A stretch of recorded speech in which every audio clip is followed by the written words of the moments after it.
فقد قال الله تعالى في القرآن المجيد وفرقانه القديم في شان نبيه العظيم. أعوذ بالله من الشيطان الرجيم. بسم الله الرحمن الرحيم. إن الله وملائكته يصلون على النبي يا أيها الذين آمنوا صلوا عليه وسلموا تسليما. صلى الله على سيدنا محمد وآله وأصحابه وسلم. صلى الله على وآله وأصحابه وسلم. اللهم صل سيدنا مولانا محمد وعلى آل سيدنا। আল্লাহ তুমি দয়া করো, নসিব করো মদিনা। নবীজিকে না দেখাইয়া কবরেতে নিও না। আল্লাহুম্মা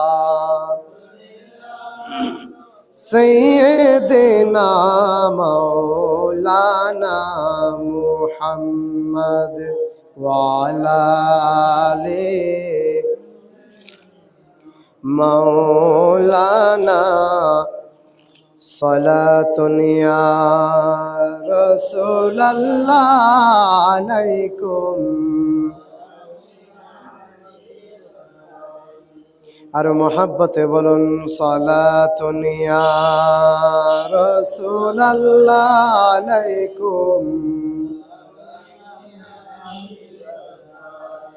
আল্লাহ আল্লাহ আল্লাহু লা ইলাহা ইল্লাহু আল্লাহ আল্লাহ।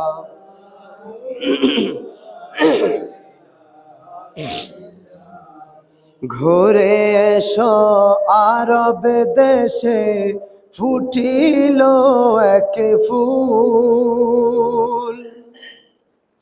আরে ঘুরে এসো আরব দেশে ফুটিল এক ফুল। সে ফুলেরই খুশবুতে আজ দুনিয়া বেকুল। নবীজি আল্লাহ আল্লাহ ইল্লাহু আল্লাহ আল্লাহ।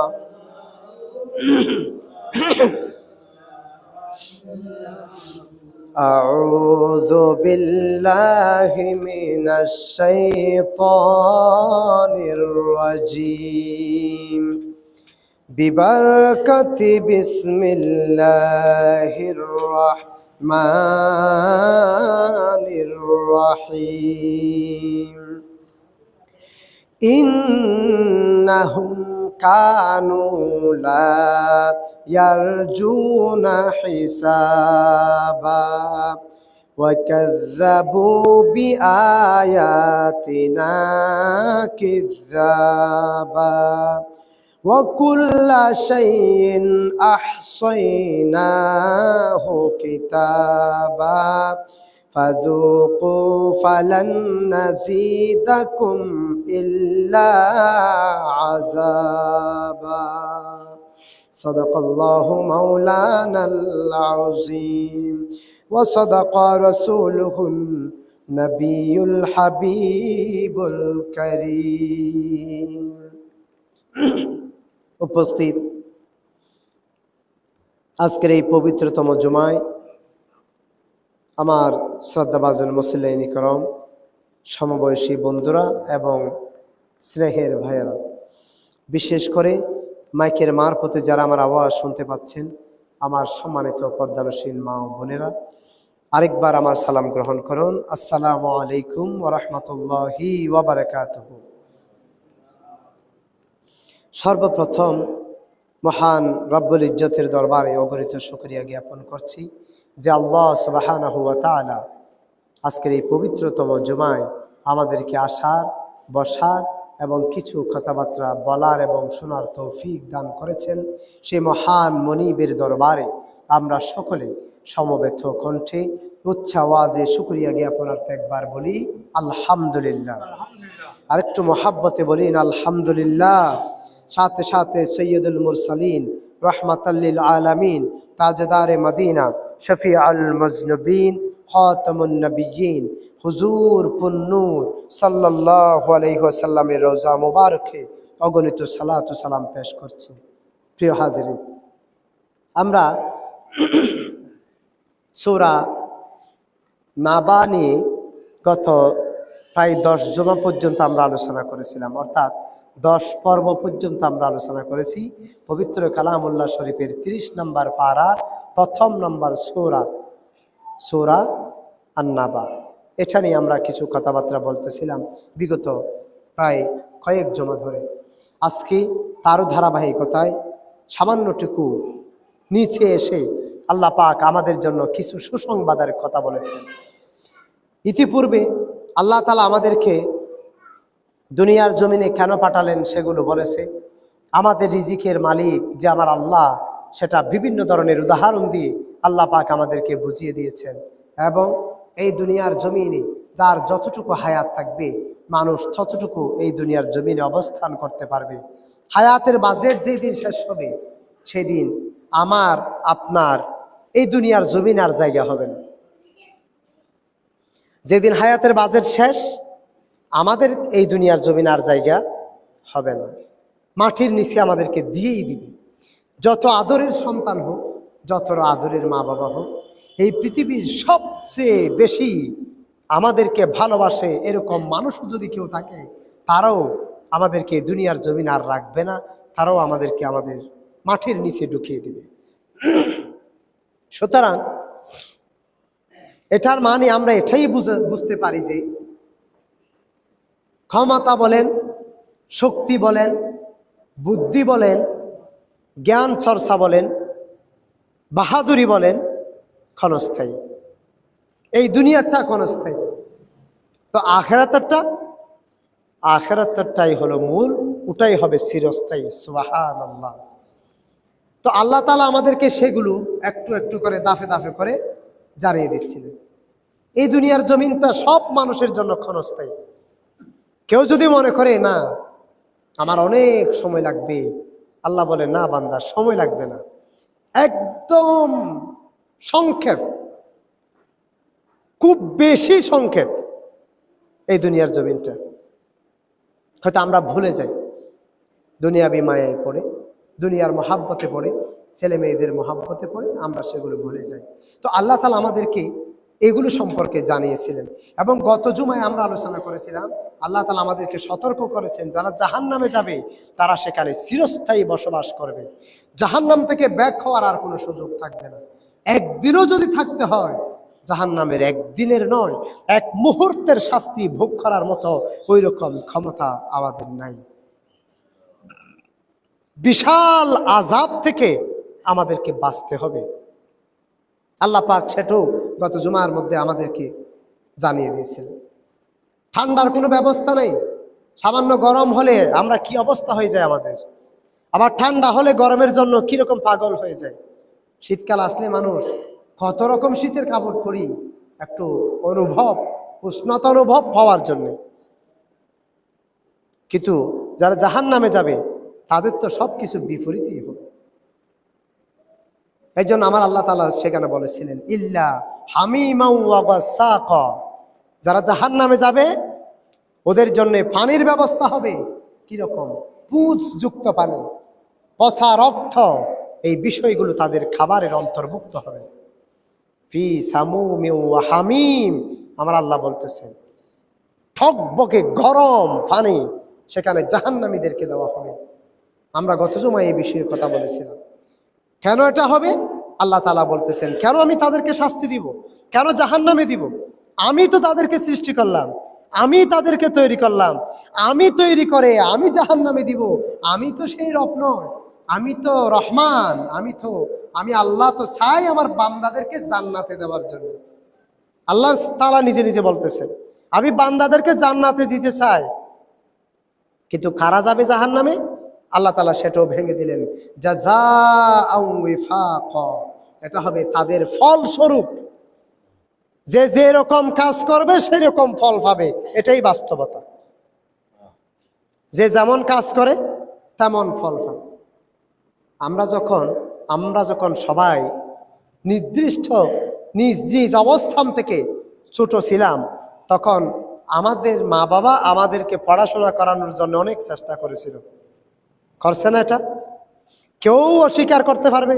আমার মা বাবা আমাকে পড়াশোনা করার জন্য চেষ্টা করে নাই, এ কথা কেউ বলতে পারবে? মা বাবা প্রয়োজনে কৃষক হোক, ঠেলাওয়ালা হোক, রিক্সাওয়ালা হোক, দিনমজুর হোক, এমনকি সে যদি খারাপ মানুষও হয়, মদটিও যদি হয়, গাঁজাটিও যদি হয়, মা বাবা চেষ্টা করে ছেলে মেয়েদেরকে পড়াশোনা করানোর জন্য। তো কেউ হয় আর কেউ হয় না। তো হয় খারা যারা যেরকম পড়াশোনা করে তারা সেই রকম একটা অবস্থানে পৌঁছাইতে পারে, এটা তার কর্মের ফল। যে যেরকম কাজ করবে সেরকম ফলই তো হবে। তো আল্লাহ তাআলা সেটা বললেন জাযাআও ওয়িফাকা। আজকে যারা জাহান্নামে এসেছে, যাদের জন্য আজকে যাদেরকে শাস্তি দেওয়া হচ্ছে, এটা তাদের ফল। আমি আমার বান্দাদের প্রতি জুলুম করি না, বান্দা যা করেছে আমি রব তাদেরকে সেই পরিমাণ দিচ্ছি। এই জন্য আমার আল্লাহ তাআলা বলতেছে আলাইসাল্লাহু বিআহকামিল হাকিমিন, আমি কি বিচারকদের শ্রেষ্ঠ বিচারক নয়? আল্লাহ তাআলা প্রশ্ন করলেন আমি কি শ্রেষ্ঠ বিচারক নই? দুনিয়ার বিচারক ঘুষ খেতে পারে, দুনিয়ার বিচারক আত্মীয় বলে টানতে পারে, সমাজের মানুষ বলে টানতে পারে, মানবতার থেকেও তার মধ্যে হৃদয়ের কিছুটা হলেও নম্রতা আসতে পারে। আল্লাহ পাক বলেন না বান্দা, আমার ক্ষেত্রে সেটা হবে না। আমি জর্রা পরিমাণ ভালো কাজ করলে জর্রা পরিমাণ ফল দিয়ে দিব, আর জর্রা পরিমাণ খারাপ কাজ করলে সেটারও জর্রা পরিমাণ ফল দিয়ে দিব। এই জন্য আমার আল্লাহ তাআলা সেটা বলতেছেন জাযাআও ওয়িফাকা, এটা তাদের সমুচিত একটা ফল তাদেরকে আমি দিলাম। আল্লাহ তাআলা বলতেছে কেন এটা তাদের ফল হলো? তারও আল্লাহ পাক জবাব দিচ্ছেন ইন্নাহুম কানু লা ইয়ারজুনা হিসাবা, তারা হিসাবের ধার ধারত না। কিয়ামত যে একটা আসবে, আমি রবের কাছে যে আসতে হবে, এটা তারা ধার ধারত না, ভয় পেত না। আমি রব যে আছি এ কথা তাদের মাথায় থাকতো না। তারা মনে করে ওই দুনিয়ার জমিনটাই তাদের জন্য শুরু এবং দুনিয়ার জমিনটাই তাদের জন্য শেষ। তাদেরকে আমি আল্লাহ যখন সামান্য পরিমাণ কিছু দিই, তারা এগুলো নিয়ে এত পরিমাণ পাগল হয়ে যায়, আমি রবের কথাই তারা ভুলে যায়। আওয়াজ দিয়ে বলুন না নাউযুবিল্লাহ। এটা আল্লাহ তাআলার কথা। এরপর আমার আল্লাহ তাআলা ঘোষণা করলেন وَكَذَّبُوا بِآيَاتِنَا كِذَّابًا وَكُلَّ شَيْءٍ أَحْصَيْنَاهُ كِتَابًا। আল্লাহ তাআলা বলতেছেন তারা দৃঢ়তার সাথে আমার নির্দেশনাবলী অস্বীকার করত, দুনিয়ার জমিনে থাকতো। শুধুমাত্র সেটা নয়, তারা খুব মজবুতের সাথে বলতো আমি এটা অস্বীকার করলে আমার কি হবে? দৃঢ়তার সাথে আল্লাহ পাক বলে তারা আমি রবের সমস্ত বিষয়গুলোকে অস্বীকার করত। আমার রসুল তাদেরকে যে পদ্ধতি দেখিয়ে দিয়েছে, তারা আমার রসুলের পদ্ধতিকে অস্বীকার করত। আমার রসুল তাদের জীবনকে যেভাবে পরিচালনা করতে বলেছে, আমার ওই সমস্ত বান্দারা যারা আজকে জাহান্নামের মধ্যে নিত হয়েছে, তারা আমার রসুলের পদাঙ্ক অনুসরণ করত না। আল্লাহ পাক বললেন, ওয়াকুল্লা শাইইন আহসাইনাহু কিতাবা, তাদের এই সমস্ত সব হিসাব নিকাশ আমি আল্লাহ কিতাব আকারে লিখিত করে রেখে দিয়েছি। জুড়ে বলুন না সুবহানাল্লাহ, আর মহব্বতে বলুন না সুবহানাল্লাহ। এখানে আল্লাহ তাআলা কি বললেন? আমি লিখিত আকারে রেখে দিয়েছি। এখান থেকে আরেকটা সুন্নত বিষয় কি জানেন? আমরা যখন লেনদেন করি, এটা লিখিত আকৃতিতে করতে হয়। লেনদেন যেটা করি কিভাবে করব? লিখিত। আমি অনেক সময় বলেছিলাম আমার মসজিদ কমিটিদেরকে, আপনারা যখন আমাদেরকে একটা হাদিয়া দেন, একটা সাইন নিয়ে ফেললে সুবিধা। লিখিত এটা সুন্নাত, কিন্তু নেয় না কেন? ওই একটা সুখ শরমে। অনেক সময় যখন আমরা একজন আরেকজনকে টাকা দিই, আমরা এগুলো গণে নিই না, কিন্তু গণে নেওয়াটা কি সুন্নাত। গণে নেওয়াটা সুন্নাত। ভুলেও ভবিষ্যতে মন কালাকালে হওয়ার কোনো সুযোগ থাকবে না। কেন? হয়তো আপনি দিয়েছেন, সব সময় ঠিক আছে, মানুষ মাত্রই ভুল, হয়তো এক সময় ভুলও হতে পারে, একটা কম বা বেশি হতে পারে। তো সামনাসামনি হিসাব করে নিলে ভুল হওয়ার সম্ভাবনা নাই, আর আমাদের সাথে মন কালাকালে হওয়ার সুযোগও নাই। এই জন্য কারো সাথে যখন লেনদেন করবেন, সেটা আপনার মামা হোক, আপনার খালু হোক, আপনার আত্মীয় স্বজন হোক, বন্ধু বান্ধব হোক, লিখিতভাবে করা, এটা কিন্তু সুন্নতের অন্তর্ভুক্ত। এখন আমরা ডিজিটাল মানুষ হয়ে গেছি, আমাদের অনেক সময়গুলো লজ্জা লাগে। বাস্তব কথা সেটা, আমার নিজের ক্ষেত্রেও অনেক সময় যখন আমাদেরকে কেউ কিছু টাকা পয়সা দেয়, আমরা এগুলো গণে নিই না, লজ্জা লাগে যে। অথচ একটা সুন্নতকে কিন্তু আমরা অবহেলা করি। সুন্নতটা যদি আদায় করি, আমাদের অনেক লাভ হয়। আমার মাদ্রাসায় যখন আমরা বেতন তুলি, অনেক সময় সেরকম না দেখে ঢুকাই ফেলি। পরে যখন টাকাগুলো গণনা করা হয়, তখন দেখা যায় 500 টাকা একটা লম্বা করেছে। আমি তো আর দেখি না, 500 টাকা দেখছি, বাস ঢুকা ফেলছি। কিছু স্যালের বেতন 500 টাকা আছে না, তো 500 টাকা দেখছি, মনে করছি ওটা বেতন শেষ, ঢুকাই ফেললাম। পরে যখন দেখি মাঝখানে ছিঁড়া। এখন আমি তো আর জানি না কে দিছে। তাহলে আমি ক্ষতিরও সম্মুখীন হতাম না, আর আমাদের মন খালাখালিও হতো না। আল্লাহ সুবহানাহু ওয়া তাআলা বলতেছে, বান্দারে ওয়াকুল্লা শাইইন আহসাইনাহু কিতাবা, তুমি দুনিয়ার জমিনে যা করতেছো সবগুলো লিখিত আকারে আমি আল্লাহ তাআলার কাছে জমা হয়ে যাচ্ছে। এই যে কিরামান কাতিবিন, দুইজন সম্মানিত লেখক আমাদের সামনে প্রেজেন্ট রয়েছে। এটা তো বিশ্বাস করা একদম সহজ। এখানে যদি একটা সিসি ক্যামেরা লাগাই দেওয়া হয়, এখানে যা কিছু করব সবগুলো ওখানে রেকর্ডিং হয়ে যাবে না? নাকি মাঝখানে হবে না? সবগুলো রেকর্ডিং হয়ে যাবে সেখানে। যা করব রেকর্ডিং যে হয় সেটাকে আমি দেখি, আমি তো শুধু জাস্ট ক্যামেরাটা দেখি, ওটা তাকিয়ে আছে সেটা দেখতেছি। মানুষের মাথায় যদি এই সিসি ক্যামেরা ধরতে পারে, মানুষ যদি এই কাজ করতে পারে, যে মহান রব এই মানুষদেরকেও সৃষ্টি করেছে, মানুষের এই ব্রেন সৃষ্টি করে দিয়েছে, সেই মহান রব যে বলেছে আমি তোমাদের আমল নামাগুলো লিখিত আকারে রেখে দিচ্ছি, এটা কি সন্দেহ করার কোনো সুযোগ আছে আমাদের? কোনো প্রকারের সন্দেহ করার সুযোগ নাই। প্রতিনিয়ত কিন্তু লেখা হচ্ছে, দিনের আলোতে হোক, রাতের অন্ধকারে হোক। আমি একা হই না কেন, দলবদ্ধ থাকি কিংবা একা থাকি, সব কিছু আমার দুই কাঁধের ফেরেশতারা প্রতিনিয়ত লিখতেছে। এরা কারা? যাদের কোনো প্রকারের নিদ্রা নাই, ঘুম নাই, বিশ্রাম নাই। লা ইলমা লানা ইল্লা মা আল্লামতানা। আল্লাহকে বলেছিল, আল্লাহ যা বলেছেন, যে রূপ বলেছেন সেই রকম করতেই থাকবো, মাঝখানে কোনো আমাদের বিরতি নেই। সেই যে ফেরেশতারা লিখে রাখতেছে, তারপরও আমাদের কি ভয় আছে? হ্যাঁ, যদি ফেরেশতা দুইজন আমরা দেখতাম, ভুলেও বিন্দু পরিমাণ মিথ্যে কথা কি বলতাম? মিথ্যে কথা বলতাম? আরেকজনের হক নষ্ট করতাম, আল্লাহর হকও নষ্ট করতাম, আজানের পরে নামাজ না পড়ে বসে থাকতাম আড্ডায়। কেন? ওই যে ফেরেশতাদেরকে যদি দেখতাম, না দেখে বিশ্বাস করার নামই তো মূলত ঈমান। দেখি নাই, বিশ্বাস করেছি, ওঠার নামে ঈমান। এই জন্য আমার আল্লাহ তাআলা বলতেছে, বান্দা ওয়া কুল্লা শাইইন আহসাইনাহু কিতাবা, তুমি দুনিয়ার জমিনে যা করতেছো সব কিছু লিখিত আকারে আমি আল্লাহ তাআলা জমা করে রেখে দিচ্ছি, সংরক্ষণ করে রেখে দিচ্ছি। বান্দা, এগুলো আবার তোমাকে দেখানো হবে। এই জন্য তো কিয়ামতের ওই মাঠটার 1 সেকেন্ড এই দুনিয়ার 50,000 বছরের সমান আমার রসুল বলেছে, সুবহানাল্লাহ। চিন্তা করে দেখেছেন, এখানে 50,000 বছর বাঁচছে এরকম কোনো মানুষ আছে নাকি? কোনো নির্দেশনাও তো থাকে না, নিদর্শনও তো থাকে না। কত কিছু হারিয়ে যাচ্ছে যুগের পর যুগ, অথচ সেই রকম একটা অবস্থায় আমাদেরকে থাকতে হবে।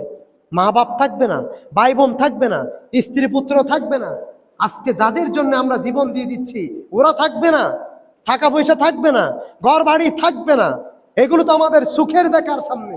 10 তলা বিল্ডিং করে মাটির খবরের মধ্যে শুয়ে গেলাম, নাকি রুম একটা দিয়ে দিয়েছে আমাকে। উনি অনেক কষ্ট করে 10 তলা বিল্ডিং করেছে, এক রুম তাকে দিয়ে দিই না। মারা জানে সে কাজ করে, ঠিকই বাহির করে ওখানে দিয়ে দেয়, কবরস্থানে দিয়ে দেয়। তো লাভ কি? সৎ পথে, হালাল পথে, সঠিক নিয়মে যতটুকু ভাই, ওটাই তো আমাদের জন্য যথেষ্ট হওয়া উচিত ছিল। কিন্তু আমরা মানুষত্ব এটা আমাদের মধ্যে কাজ করে না। এই জন্য আমার আল্লাহ বলেছিলেন, উলাইকাল আনআম, মানুষ যদি মানুষের মতো হয়ে চলে ওরা মানুষ, আর যদি মানুষের মতো হয়ে না চলে ওরা পশুর চেয়েও খারাপ ঘোষণা আমার আল্লাহই করেছে। তো আল্লাহ তাআলা এরপর আমাদেরকে আরো জানিয়ে দিচ্ছেন, ফাযুকু ফালান নাযীদাকুম ইল্লা আযাবা ইন্না লিল মুত্তাকিনা মাফাজান হাদাইকা ওয়া আ'নাবা। আল্লাহ তাআলা আমাদেরকে বলে, ফাযুকু ফালান নাযীদাকুম ইল্লা আযাবা, তারা সেখানে এমন একটি আস্বাদন গ্রহণ করবে, এখন আমি তো তোমাদের যাতনায় শুধুমাত্র বৃদ্ধি করতেই থাকবো। যারা ওই কষ্টের মধ্যে থাকবে, জাহান্নামের মধ্যে থাকবে, আমার আল্লাহ তাআলা বলতেছে, বান্দা সেখানে শুধুমাত্র তোমাদের কষ্ট বাড়তেই থাকবে, কষ্ট বাড়তেই থাকবে, লাঘব হওয়ার কোনো সুযোগ নাই। আর দুনিয়ার জমিনে তোমার যা ইচ্ছা তুমি তা গ্রহণ করতেই থাকো। আল্লাহ তাআলা বলতেছে সেটা, ফাযুকু ফালান নাযীদাকুম ইল্লা আযাবা। এখানে তোমার যা গ্রহণ করার তুমি গ্রহণ করো, আমার ফেরেশতা গিয়ে তোমাকে মাইর দিবে না। নামাজ না পড়ে যখন আড্ডাখানায় বসে থাকি, ফেরেশতা এসে আমাকে ফিটায়। আচ্ছা, যদি এমনটা হতো, আমরা বসে বসে আড্ডা দিচ্ছি, ওদিকে আজান হয়ে গেছে, মসজিদে যাচ্ছি না, ফেরেশতা 2 জন লাঠি নিয়ে এসে ধাম ধাম যদি মাইর শুরু করতো, আমরা কি কেউ আড্ডাখানায় বসে থাকতাম? আজান হওয়ার সাথে সাথে না দূরে চলে আসতাম, মায়ের খাওয়ার আগে, কারণ মান সম্মান চলে যাবে। অথবা আমি চুরি করে এখানে আসছি, ফেরেশতা যদি এখানে দাঁড়িয়ে বলে যায় কিসের ওয়াজ করো, এখন চুরি করে আসছে, লাঠি দিয়ে ধাম ধাম যদি মানুষের সামনে বাড়ি মারা শুরু করতো, মিথ্যে কথা বলতাম আর, চুরি করতাম আর, মানুষের অভিশাপ নিতাম আর, পরের হক নষ্ট করতাম আর। আল্লাহ তাআলা তো বলছে, না বান্দা, তোমাদেরকে আস্বাদন গ্রহণ করার সুযোগ দিয়েছে, তোমার যা ইচ্ছা তুমি গ্রহণ করো, যেমন ইচ্ছা সেভাবে চলো, কোনো বাধা নেই, কোনো বাধা নেই, কেউ বাধা দিবে না, কেউ কিচ্ছু বলবে না। আল্লাহ পাকের গজব নগদ নাজিল হবে না। আল্লাহ তাআলা আমাদেরকে সুযোগ দিয়েছেন। কেন সুযোগ দিয়েছেন? কারণ আমরা মানুষ দুর্বল, আমরা গুনাহ করব, অন্যায় হবে আমাদের দ্বারা, জুলুম হবে আমাদের দ্বারা, আমাদের এই সুখ ভালো কাজের চেয়ে খারাপ কাজের দিকে বেশি যাবে, এই হাত ভালো কাজ করার চেয়ে খারাপ কাজ বেশি করবে। আল্লাহ তাআলা যদি নগদ শাস্তি দেয়, তাহলে আমাদের পক্ষে এখানে থাকা সম্ভব হতো না। এই জন্য আল্লাহ তাআলা আমাদেরকে সুযোগ দিয়েছেন, বান্দা যেন পরিবর্তন হয়ে আবার রবের দিকে ফিরে আসে। জোরে বলুন না সুবহানাল্লাহ। আল্লাহ তাআলা তো সেটা বলতেছে দুনিয়ার জমিনে, ফাযুকু ফালান নাযীদাকুম ইল্লা আযাবা। দুনিয়ার জমিনে তুমি আস্বাদন গ্রহণ করো, যা ইচ্ছা তা করো, কিন্তু কবরে যখন আসবে, হাসরের মাঠে যখন আসবে, তোমার আযাব বাড়তেই থাকবে, বাড়তেই থাকবে। এখানে ক্ষমাবার কোনো সুযোগ আর থাকবে না। এরপর আমার আল্লাহ পাক ঘোষণা করলেন, ইন্নালিল মুত্তাকিনা মাফাজান হাদাইকা ওয়া আ'নাবা ওয়া কাওয়াইবা আতরাবান ওয়া কাসান দিহাকা। আল্লাহ তাআলা বলতেছেন, ইন্নালিল মুত্তাকিনা মাফাজা, নিশ্চয় যারা সংযমী, যারা ভদ্রতার সাথে জীবন পরিচালনা করেছে, যারা নিজেদেরকে সংযম অবস্থায় রাখতে পেরেছে, ধৈর্য ধারণ করা অবস্থায় থাকতে পেরেছে, আমার আল্লাহ তাআলা বলতেছেন তারাই হলো সফল কাম। আল্লাহ পাক বলে তাদের জন্য এমন বাগানের ব্যবস্থা করেছি যে জান্নাতের ঘোষণা তারা দুনিয়ার জমিনে কোনো দিন নিজের চোখ দিয়ে দেখতে পারে নাই, কল্পনাও করতে পারবে না। মানুষ কল্পনামুখী, অনেক কিছু ভাবতে পারে, চোখ বন্ধ করলে মানুষ কত কিছুই না ভাবতে পারে। মনে হয় জান্নাতের ধারণা দৃশ্য এমনটা হতে পারে, মনে হয় জান্নাতের ভিতরের অবস্থাটা এরকম আরামদায়ক হতে পারে। কিন্তু আমার আল্লাহ তাআলা ঘোষণা করলেন, বান্দারে, জান্নাতের এমন কতগুলো নিয়ামত রাজি রয়েছে, তুমি দুনিয়ার জমিনে থাকতে কোনো দিন তোমার কল্পনায়ও আমি আল্লাহ আসতে দিব না। জান্নাত যে কত সুন্দর হবে, কত আরামের অবস্থান হবে, আরামের বাসস্থল হবে।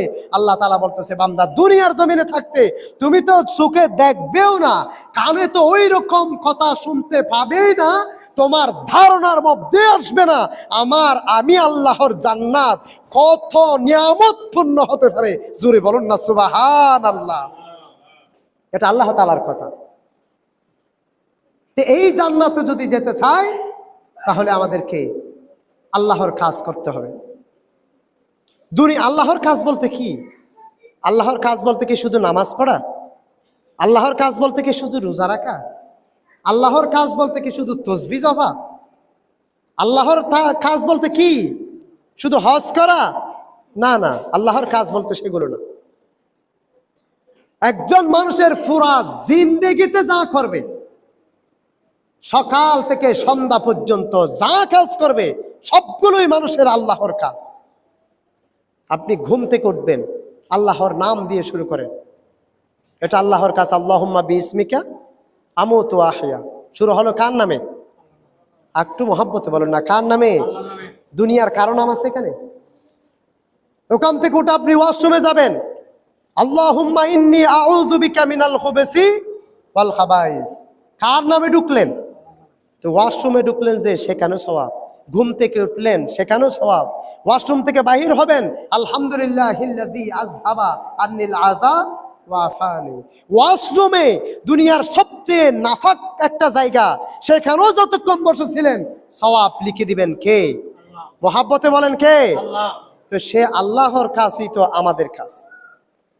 আমি খাবো, বিসমিল্লাহি ওয়া আলা বারাকাতিল্লাহ, আর কার নামে শুরু করলাম? খাইলাম কে? আমি না আল্লাহ খাইছে? আল্লাহ তো খাই নাই, আমি খাইলাম, আমার পেট বললো, আবার আমার আমল নামায় সব লিখে দেওয়া হলো। এর চেয়ে সৌভাগ্য আর কি হতে পারে? খাওয়া শেষ, আলহামদুলিল্লাহিল্লাযী আতামানা ওয়া সাকানা ওয়া জাআলানা মিনাল মুসলিমিন। আমি খাইলাম, পেট ভরে খাইলাম, আমার আমল নামায় সব লিখে দিলেন কে? বলে আমার কাজ মানে আল্লাহর কাজ। শুধুমাত্র এসেছে নামাজ পড়তে হবে সেরকম নয়। হ্যাঁ, নামাজ আবার এটা মানে এমনটা নয় আপনি ফরজ নামাজ তরক করে দিয়ে এই দুনিয়ার সব দোয়া যদি পড়েন, এগুলো কাজ আসবে কিনা সন্দেহ। কারণ আউয়ালু মা ইউহাসাবু বিহিল আবদ ইয়াউমাল কিয়ামাতিস সালাহ। আবার আমার রাসূল সাল্লাল্লাহু আলাইহি সাল্লাম বলেছে, আস-সালাতু রাসুল ইবাদাত। এই নামাজকে সমস্ত ইবাদতের হেড বলেছে, প্রধান বলেছে। as-salatu ইমাদুদ্দিন, নামাজকে দ্বীনের খুঁটি বলেছে, স্তম্ভ বলেছে। আবার এটা বাদ দিও হবে না। অর্থাৎ এটাই বুঝাতে চাইলাম, আল্লাহ তাআলার জান্নাতে আমরা যেতে পারবো কখন? যখন আমার ফরাজ লাইফটা হবে মহান আল্লাহ সুবহানাহু ওয়া তাআলার দেখানো আমার রসুলের সুন্নাত অনুযায়ী যদি আমার জীবন পরিচালিত হয়, তাহলে আল্লাহর জান্নাত পাইতে আমাদের আর কোনো অসুবিধা থাকার কথাই তো নয়। মনে হিংসা রাখা যাবে না। মানুষ এক এক রকম হবে, কেউ সুন্দর, কেউ কালো, কেউ লম্বা, কেউ বাটি। সব সৃষ্টি করেছেন কে? মহাব্বতে বলেন কে? তো সব মানুষকে আল্লাহ তৈরি করেছে। আপনার কেন হিংসা? আমার কেন হিংসা? একজনকে আল্লাহ 10 তলার মালিক বানাইলো, আরেকজনকে নিচ তলায় রাখলেন কে? আমার অসুবিধা কি? হ্যাঁ, আমি যদি বসে থেকে যদি হিসাব করি 10 তলায় থাকবো, তাও তো হবে না। পরিশ্রম করে করে থাকবো। যে আমি পরিশ্রম করি কিন্তু সফল হচ্ছি না, তাও করাচ্ছেন তিনি কে? তা আমার অসুবিধা কি? রিজিক না থাকলে দুনিয়া থেকে চলে যাব। রিজিক না থাকলে তো আর আমি দুনিয়া থাকতে পারবো না। হায়াত শেষ, আল্লাহ নিয়ে যাবে। আল্লাহর হুকুম মোতাবেক জীবন পরিচালনা করব, সোজাসুজি দুনিয়া থেকে যাব ডাইরেক্ট আল্লাহর জান্নাতি হয়ে। জুড়ে বলুন না সুবহানাল্লাহ। আল্লাহ পাক আমাদেরকে আমল করার তৌফিক দান করো। আর মহাব্বতে বলুন না আমিন।